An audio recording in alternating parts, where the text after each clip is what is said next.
Do you remember this guy? It's the QAnon Shaman. Oh, yes. Does he ring a few bells? Yeah. Yeah. Surprisingly, after the insurrection, after he was filmed by every major news outlet in the world, he was caught after the insurrection. I know it's shocking. You're dressed in sheepskin, you stand at the speaker's podium, you leave a note, and suddenly, Columbo can find you or something. Jeez, who knew?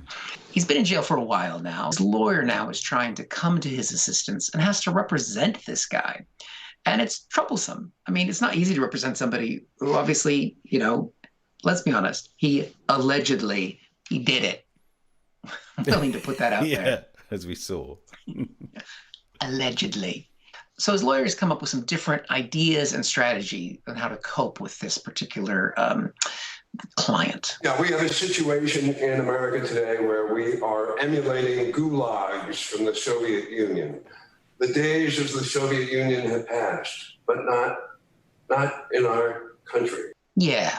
Remember the good old days, Steve, the Soviet Union, where you could just storm a capital if you wanted to, and they were fine with it. That's the kind of America we want to have. He's gone on NewsMax, which is a very Trump-friendly news channel. It's the kind of channel that makes Fox News go, oh dear, did you say that? And he's trying to come up with reasons why the shaman should maintain support. But it's tricky to defend somebody like this, as we said, especially when, what did the shaman even do? My client did nothing violent. He stole nothing. He was not assaultive. He was not threatening. He was peaceful. He was supportive of law enforcement. And in fact, we unearthed video. He's saying, my client didn't do anything violent, didn't do anything wrong. The problem is, he's saying we unearthed video about that. The video that they're showing next to his face while he's defending his client has his client clearly writing this piece of paper on the speaker's desk that says, justice is coming. He's basically had his face next to the threat. So the lawyer's name is Al. Really not the name you want for a lawyer, is it? Al.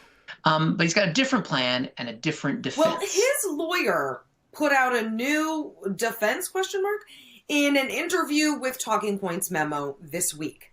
His lawyer this week has a plan, if this whole Soviet gulag thing doesn't work out. And here's the statement that he's put out in defense of his client, who is paying him to represent him. Okay, part of the quote is as follows. A lot of these defendants, they're all F-word short bus people. These are people with brain damage. They're F-word R-words. That's right. Insult your F-word client for supporting the T-word president and use language that will also P-word, O-word, T-word, E-word, W-word, which we all know that famous saying, right, Steve? Do we? Piss off the entire world. Oh, Who are these idiots that are his client's friends? But they're our brothers, our sisters, our neighbors, our coworkers. They're part of our country. These aren't bad people. They don't have prior criminal history. They don't have a prior criminal history. This is the first time they've ever done an insurrection. And you know what? They will do better next time. But the question always has to be, why did they do this in the first place? F-word. They were subjected to 4+ years of goddamn propaganda, the likes of which the world has not seen since F-word Hitler. That's the defense. They are just S-word Nazis. Thank you for watching this from Comic Solving Problems. And if you feel like it, go ahead and like the video. Or subscribe. Commitment.